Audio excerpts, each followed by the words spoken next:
বিদেশে পাচার করা অর্থ ফিরিয়ে আনার দাবি জানিয়েছেন ৩ সংসদ সদস্য। কারা এই অর্থ পাচার করেছেন এবং বিদেশে বাড়ি কিনেছেন তাদের চিহ্নিত করার দাবি জানান তারা। সংসদে ২০২৩-২৪ অর্থ বছরের সম্পূরক বাজেটে মঞ্জুরি দাবির ওপর ছাঁটাই প্রস্তাবের আলোচনায় অংশ নিয়ে তারা এই দাবি তোলেন।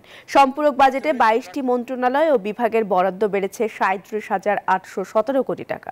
জাতীয় পার্টির সংসদ সদস্য মুজিবুল হক, স্বতন্ত্র সংসদ সদস্য পঙ্কজ দেবনাথ এবং হামিদুল হক খন্দকার টাকা পাচারের বিষয়টি তুলে আনেন। এই বিষয়ে অর্থমন্ত্রী বলেন, অনিয়মের বিষয়গুলোকে ঢালাওভাবে তুলে ধরা হচ্ছে।